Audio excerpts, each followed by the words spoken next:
What's going on, everybody? Welcome back to the channel. Aftersound here, bringing you Splinterland's content daily. We also stream over on Twitch at This Is Aftersound, so come by, say hello. We do giveaways every stream, and we have a lot of fun. All right, it's been a while, but I wanted to continue the series that I had started, picking out my favorite Chaos Legion cards by Splinter. So today's focus, and let me actually go and make sure I have everything. I'm going to go to the market. Today's focus, is going to be on the water Splinter. I believe I've done everything else except for Earth. So water and Earth it is. These were also the last two summoners that I was able to level up and max out for silver, which would be level 4. So again, I wanted to make sure that I had adequate amount of time to play with the cards at that leveled up, at least maxed out for silver. And now I feel like I have. So as you saw, I spoke about the water team briefly. Actually, you know what? I'm just going to go back to owned cards. I think this will be better. So I spoke about it briefly when doing the Jotun counter video just a couple of days ago. So I talked a lot about that. If you didn't watch that video, if you did watch that video, I might be rehashing some stuff. If you didn't, well, then you're going to see exactly what I love about this deck. So let's go ahead and start from the bottom. I like to start with the common cards first. So here there are clear winners. Flying Squid and Deep Lurker are absolute monsters. Now you can get these all the way up to level 5 in silver, right? If you're looking at this guy from a, level 1 or base card viewpoint, for 6 mana, 3 damage, kind of slow at 2 speed. Okay, not terrible, right? And he's got some meat on him, so he can take a hit as well as give one. But that 6 mana, it's not terrible, but I like the opportunity, and it makes him great for higher mana games, right? But when you get him up to level 5, all of a sudden now you're doing 4 damage. Your speed jumps up by 2. So now, on average, he's one of the first monsters moving, keeps that opportunity ability, and adds another health on there.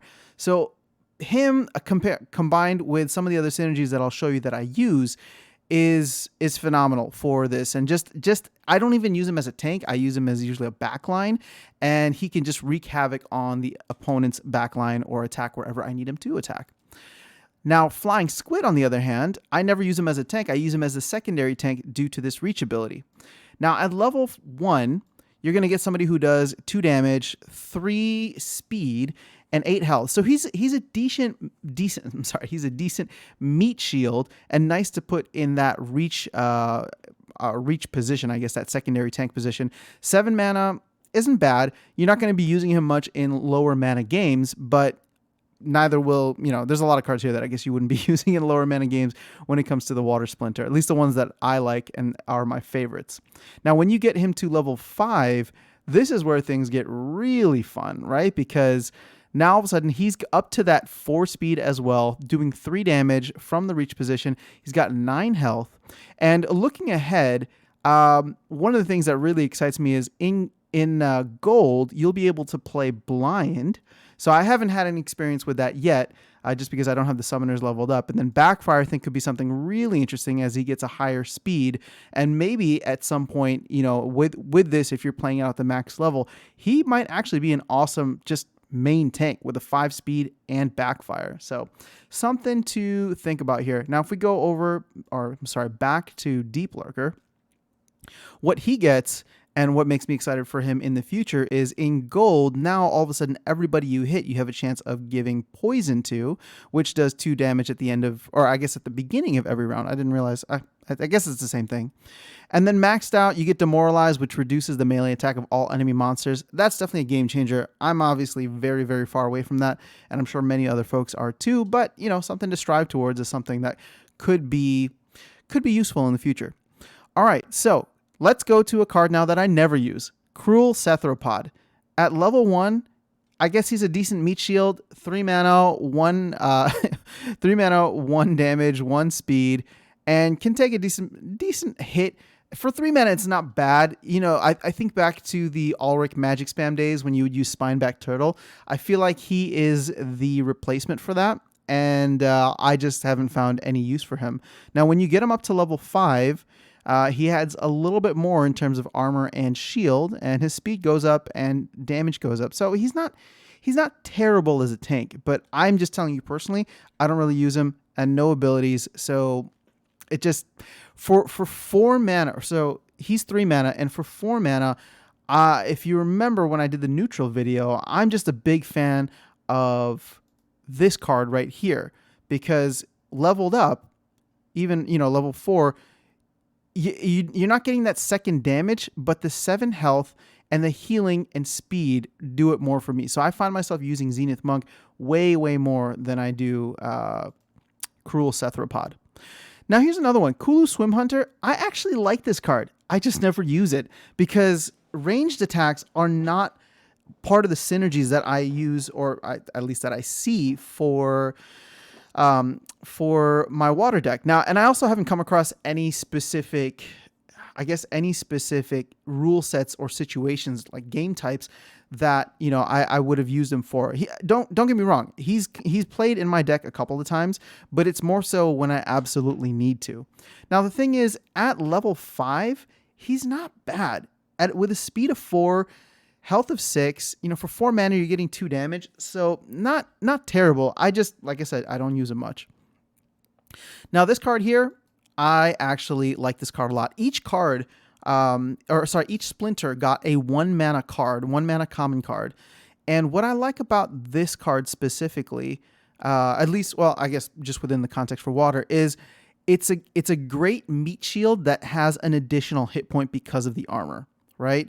I don't really use this guy as somebody to attack. I might put him in the front as somebody to take a hit, or put him in the back as somebody to take a hit. And when I say hit, generally 2 hits, right? Because I'm counting on him or whoever is attacking. And I would say more so I use him in the back line, right? Where whoever is attacking, I would want them to attack twice or expect them to attack twice.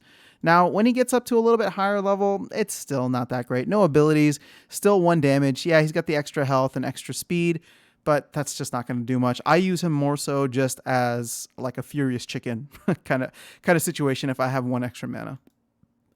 All right. Let's move our way up. We already talked about Kelia. I think she's awesome. I love these and how they synergize with the rest of the monsters, because everybody is super fast on this team, at least once they're leveled up a little bit. So let's go ahead and start with River Nymph then. River Nymph is going to be your Amplify monster. And to be honest with you, I don't have anything to amplify her with. Or I don't have anything for her to amplify. So even though I have her up at this level, and granted, you have to get her maxed out for silver in order to get that ability, I just haven't used it as much. Now, where she does come in handy, especially from the starter deck perspective, right, if you're just using the ghost cards, is you get cleanse right off the bat. So if you are in a situation where you need to use water, or water is one of the splinters available, and you are playing a Noxious Fumes or a Poison rule set, this comes in super handy. Now, what I do like about her, though, I guess starting at level 3, right? Starting at level 4, is that additional speed can make all the difference. And I have used River Nymph in some certain situations, especially for like Little League, where I want to make sure that I'm doing magic damage to get under the armor. And so having that extra speed and being able to do that magic damage can come in very, very handy. But again, I don't use it very often. I've used it a couple times for cleanse, but more often than not, I use other splinters that have a monster with immunity for that if I can. All right, now here is my favorite card. My favorite card of the water deck, probably. Demon Shark is an absolute unit. This guy is out of control. So at the first level, right, you get a monster that has... It's a little hefty, right? 8 mana, but you get so much in terms of, what's that called? Hit points, right? You get 6 shield or 6 armor and 7 health. And right off the bat, he's incredibly fast and can do 2 damage. So just a fantastic way to just a fantastic tank overall at the starter deck. Now you get this up to level 3, which is not maxed out for silver. And all of a sudden you're up to 3 damage with that same 4 speed. You got a little extra health. And where he really shines, in my opinion, is the Enrage ability, right? Because here is where things get really awesome. Now, he already has a speed of 4. So if he is enraged, well, actually, let me put it this way. He already has a speed of 4. I play him with Kelia, so he has a speed of 5. When he gets enraged, all of a sudden, he's 8 speed doing 5 damage. So it's awesome. And on top of that, if he does 5 damage and kills someone, you get an extra hit and get to hit the next monster behind them. So I've won so many games in that way just by having trample. Now, what makes Enrage so valuable is the fact that he's got a ton of armor, right? So if you're facing non-magic monsters, it's going to be a while before they are able to take away, the whatever is here. The armor here. But if there's a magic monster that slips some damage underneath, he might potentially keep his 6 armor on top, but all of a sudden then immediately go to Enrage, right? Now, if you're fighting an all water deck, not the best tank for that, obviously. But there's also a lot of other tanks that are not great against water decks. He doesn't have Void or Void armor, so that's just where it is. Although, whoa, something just popped in my head. What if the legendary summoner gives Void armor? What if the legendary water summoner gives Void armor? That'd be out of control. I think I would love this card even more. So this is probably one of my favorite cards, actually in maybe all of Chaos Legion. Not my favorite, but one of my favorites for sure. Every time I have a water game, I will use him unless I know I'm going to be playing against a magic deck, at which point I will find... one of the strategies that I use, if you don't mind me getting a little bit deeper into this, at which point I would use a different... what's his name? Quix the Devious, in order to bring in Robo Dragonknight because he has Void armor. He has Void. And then I would use everybody else. So like Flying Squid, Deep Lurker, all those other guys. So basically I would replace my tank with him, right? Obviously I wouldn't be able to use Kelia, but Quix the Devious is nice because he gives -1 speed, which is essentially or very similar to giving all of your monsters +1 speed, right? Not a perfect comparison, but it is what it is, and I'm just being honest about what abilities or what strategies I use. So Murtali Guardian is your tank healer for water. 3 mana, you get a tank healer, no attack, nothing. At the higher levels, so maxed out here, gets more health and faster, so your monsters get healed sooner, which can be the difference in some games.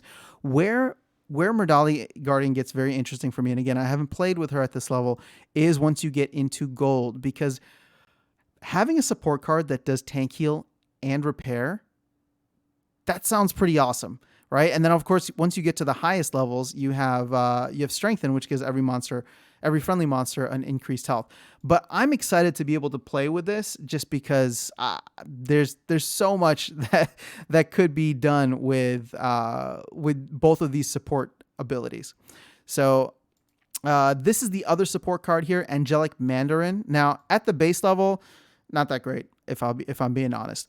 3 mana. He's got 5 health, so it's fine, but he's only doing 1 damage with his range attack at a speed of 2. I really wanted to get him to level 4 because at level 4 he gets the triage ability, which heals the friendly, one of the friendly monsters in your backline that has taken the most damage. He also gets a little bit higher speed, and looking ahead in gold, looks like the damage goes up to 2. And fully maxed out, I think this card will probably be incredibly valuable maxed out because of the fact he gets Silence, which reduces the magic attack of all enemy monsters. So again, most people aren't going to be playing at that level, but just kind of looking ahead. Okay, let's look at the epic monsters. Now, out of all the epic monsters out there, I would say water is probably the weakest for me in terms of usage.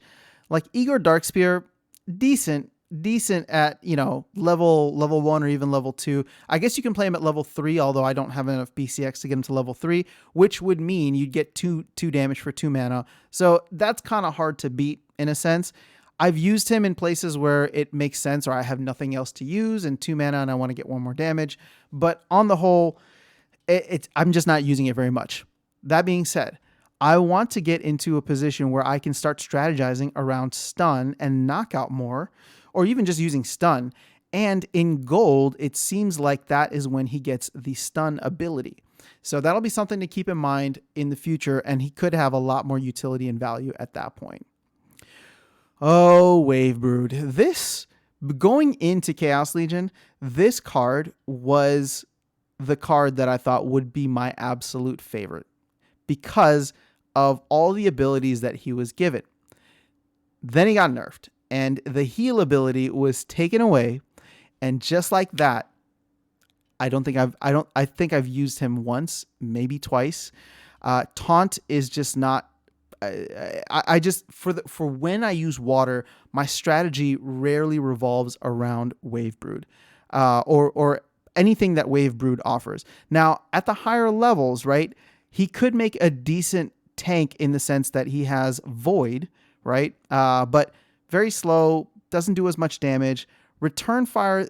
So here's the thing. Void and Return Fire could still be awesome higher up, but he lost his OP abilities for me. And as you're starting to see, melee is what I'm using primarily for my water deck.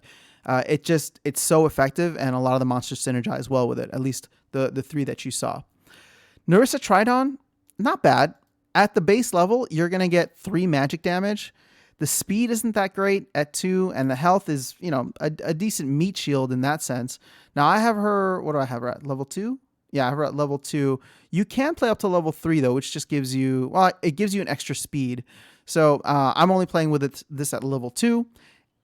Again, it's a lot of mana for not as much damage and no abilities, right? So I mean, look, 3 damage is a lot. And it's definitely come in handy in certain situations where I know that I need to magic spam or do something.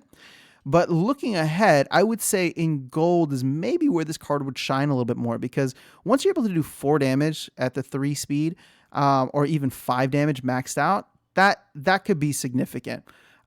So until I get there, I'm just not using her as much. All right, and the legendaries. Your Torrent Fiend, most people, again, are just going to have this at level 1 or 1 BCX, which is what I have it at. I would recommend at least getting 1 just because you never know when that extra hit's going to come in handy. But Headwinds here is super clutch, or can be super clutch if you get him maxed out. This reduces the ranged attack of all enemy monsters. So you combine him with Angelic Mandarin, and all of a sudden you're reducing ranged and magic monsters. And your ranged and magic monster damage. And River Hellendale. So I use this card a lot with my water deck at the base level, right? 7 mana, you're going to get 2 damage, 2 speed, 1 armor, 4 health. It's not that great from an offensive perspective, but what he provides is really services as a support card. So Resurrect can come in very handy and has helped win me some games. Where he shines for me in silver is at level 2 when you get Inspire, which gives all of your friendly monsters a +1 melee attack. So as I was saying, or as if you've been following along, most of the strategy that I have revolves around melee attacks. And so when you see Demon Shark, Deep Lurker, Flying Squid, all of these guys with Kelia giving them a +1 speed, so now they're at a speed of 5, with their damages also being increased to 4, 5, and 4 respectively, that's where it gets crazy. And that's where you can really start to do a lot of damage very early in the game and in the round specifically. The last thing with Resurrect, I really liked Resurrect whenever it pairs well with Demon Shark, because what ends up happening is, let's say I lose Demon Shark first. He is my first tank, or he is my tank first of all. So if I were to lose him, Resurrect brings him back with 1 health and all the armor he started with. So 6 armor. So if I'm facing a non-magic deck, all of a sudden now they have to get through all of the armor again, even though I only have 1 health underneath it. If you're facing somebody with magic, they can easily just, snipe you out and then you're done. But there have been a lot of situations where I have been able to get a couple of extra hits in, or take a couple of extra hits because of the fact that he gets resurrected with all of that armor. So that is my strategy. I've been using it a lot. If you look at the rest of the water cards that I have, the other one that I will pair with it will be Demented Shark, which you can grab. It's one of the previous rewards cards for Untamed. And at level 1, you only need this guy at level 1. he gets or he gives all friendly monsters Inspire. So where this comes in super handy for me is if there is a melee or super sneak, rule set, I will throw him in because I can throw him in on the back line. He supports all of the other melee monsters out there, and he can still be productive, right? Because as a primary tank, he's not going to beat Demon Shark for me. I'm always going to want Demon Shark in there. But he comes in super handy, and there have been games where I pair Demented Shark and our boy River Hellendale together to give all of these guys +2 melee damage, right? Again, that's going to be a higher mana game and very specific type of rule set. But man, when it happens and you just absolutely crush your opponent, it feels great. So hopefully this is helpful for you guys. Again, these are just the strategies that I am using here. Would love to hear what you are enjoying and using within the Chaos Legion Water Splinter. But other than that, I will see you guys in the next video, and I will catch you around the game. Have an awesome, awesome rest of your day.